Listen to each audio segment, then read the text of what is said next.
बिस्मिल्लाहिर्रहमानिर्रहीम। अस्सलाम वालेकुम नाज़रीन, मैं हूं आपकी होस्ट महम ज़हरा और आप देख रहे हैं प्रोग्राम मार्केट व्यू 360।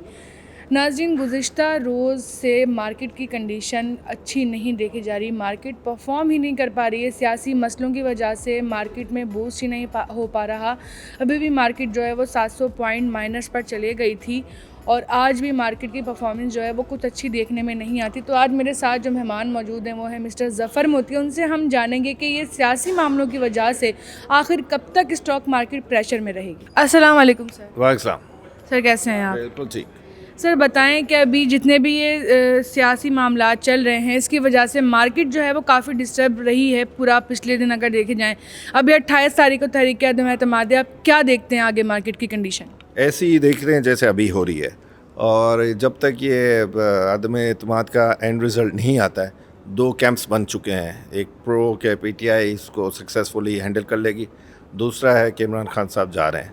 तो ये दोनों ग्रुपों के जो टसल है वो कैपिटल मार्केट पर नज़र आ रही है और बिल्कुल ही काम ख़त्म हो गया है। आप जिस जगह पर बैठे हुए हैं वहाँ हमारे 50 मेंबरों के बूथ्स हैं और उस पर आपको देखें कि हम दोनों बिल्कुल खामोशी से इंटरव्यू दे रहे हैं, क्योंकि कोई फ़ोन की पीछे आवाज़ ही नहीं है। ये शो कर रहा है कि कैपिटल मार्केट का क्या हाल है। अच्छा, आप अगली कौन सी हुकूमत देखते हैं कि अगली जो हुकूमत है वो कौन सी आएगी? ये आपने $1 मिलियन का क्वेश्चन पूछ लिया है, किसी को पता नहीं है। और अगली हुकूमत के आते आते जो तबाहियाँ होंगी कैपिटल मार्केट की, मैं बात नहीं कर रहा हूँ, जो इकोनॉमी की तबाही होगी, जो डॉलर रुपये की पैरिटी की स्टेबिलिटी की तबाही होगी, जो भूख की वजह से जो अगली हुकूमत आएगी जो खाली हाथ आ रही होगी, वो जो करप्शन करेगी, उसकी घबराहट अभी से लोगों को हो गई है। इकोनॉमी में भी वो नज़र आ रही है, डॉलर रुपये की पैरिटी पर भी नज़र आ रही है।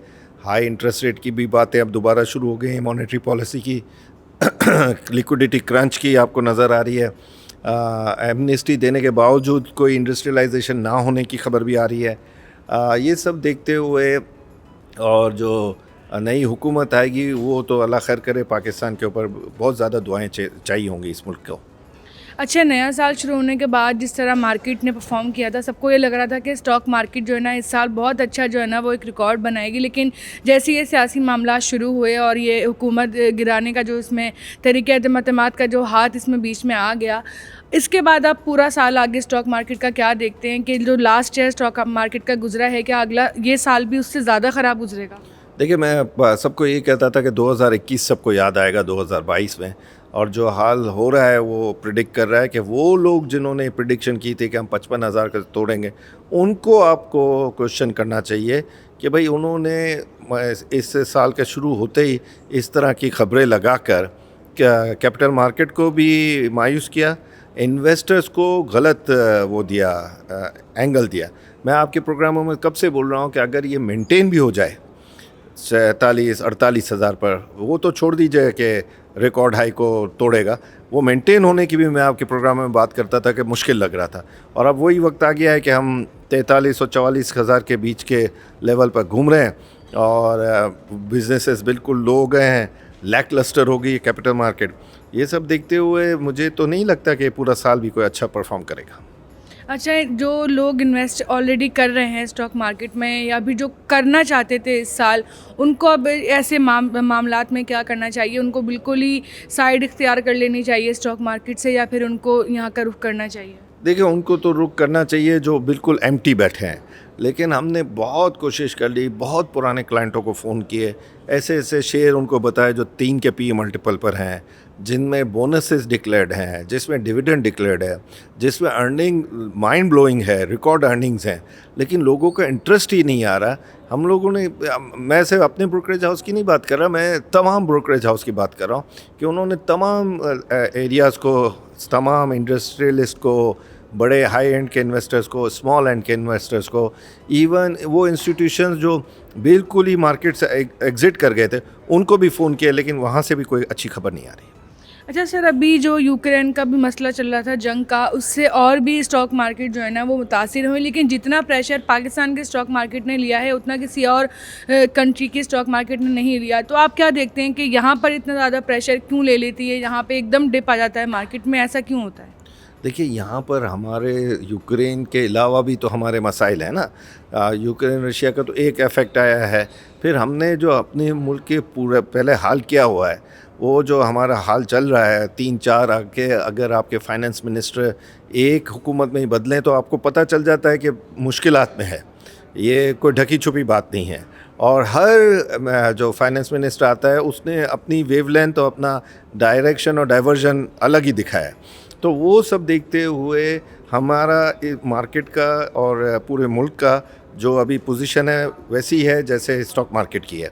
दूसरा, आप ये देखें कि हमारे बिल्कुल करीब सार्क में हमारे साथ श्रीलंका का जो हाल हो रहा है, तो वो हाल देखकर लोग, ये तो नहीं है कि वो टाइम हो कि ये ख़बरें नहीं आ रही हैं, सेकंडों में गूगल करके लोगों को पता चल जाता है कि भाई इस मुल्क का रिज़र्व क्या है, उस मुल्क में करेंसी के क्या हाल है, उस मुल्क में इंटरेस्ट रेट का क्या हाल है, फ़लाने मुल्क में अपना ऑयल की प्राइसेस क्या हैं। तो वो अब ये ख़बरें जैसे जैसे आती हैं तो लोगों को परेशानी ज़्यादा बढ़ती है कि भाई अभी ब्रेंट जो है 121 पर ट्रेड कर रहा है, आपका इंटरेस्ट रेट दुनिया के बड़े बड़े मुल्कों ने बढ़ा है। यूके जैसे मुल्क में अभी 30 साल का रिकॉर्ड टूटा है महंगाई का। तो ये सब रिपोर्टें हम पहले ख़ास लोगों को होती थी, अब हर एक के पास है। तो उसकी वजह से जो है, जो रिज़ल्ट्स ओरिएंटेड होते हैं और जो इन चीज़ों को, इन ख़बरों को देखते हैं, वो परेशानी रहते हैं, चाहे किसी भी मुल्क में हो। सर, लास्ट क्वेश्चन मैं आपसे ये करूँगी कि क्या देखते हैं कि पीटीआई की हुकूमत के जाने के बाद महंगाई में जो है वो कितना फ़र्क, आप पर्सनली अगर आपका ओपिनियन जाने तो आप कितना फ़र्क देखते हैं कि महंगाई जो चल रही है सब पीटीआई को ज़िम्मेदार ठहराते हैं, क्या महंगाई पीटीआई की हुकूमत के बाद बढ़ जाएगी या फिर कम हो जाएगी? मेरे पर्सनल ओपिनियन ये है कि ये महंगाई ख़त्म तो नहीं होगी, यहीं मेंटेन हो जाएगी अगर अच्छी हुकूमत आई, और अगर ये मिक्स हुकूमत आई तो महंगाई और बढ़ जाएगी। और अभी से सिम्टम्स हैं, अभी कौन से 3 दिन के बाद आपको रिज़ल्ट नज़र आने लगेगा। अर्ली इलेक्शन की बात हो रही है, तो अर्ली इलेक्शन के बाद भी अगर हो रही है तो कहाँ कोई डॉलर आपका रिकॉर्ड हाई से नीचे आया है, या कहाँ कोई मॉनेटरी पॉलिसी में ये आया कि कमी होगी, या कहाँ कोई आपको ऑयल प्राइसेस और नीचे जाने की बात हो रही है, कहीं भी नहीं हो रही। तो अगर वो यही रहेगा तो ज़ाहिर है महंगाई बढ़ेगी। Thank you so much sir for your time, thank you. तो नाज़रीन, ये थे हमारे साथ मिस्टर ज़फ़र मोती, जिन्होंने स्टॉक मार्केट के बारे में हमें बहुत अच्छे तरीके से ब्रीफ़ किया, मार्केट की करंट कंडीशंस के हवाले से हमें आगाह किया। नाज़रीन, अब तो यही वो बता सकते हैं कि 28 तारीख के बाद, मतलब तहरीक-ए-एतमाद के बाद जो भी हालात होंगे उसी के हिसाब से पाकिस्तान के हालात होंगे, स्टॉक मार्केट के हालात होंगे। तो उम्मीद करते हैं कि जो भी हालात हों वो हम सब के लिए बेहतरी लाएँ, हमारे पाकिस्तान के लिए बेहतरी लाएँ। तो उम्मीद करती हूँ कि आज की वीडियो आपको ज़रूर पसंद आएगी। इंशाअल्लाह आपसे फिर मुलाकात होगी एक नए प्रोग्राम के साथ। आज के लिए सिर्फ इतना ही। अल्लाह हाफ़िज़।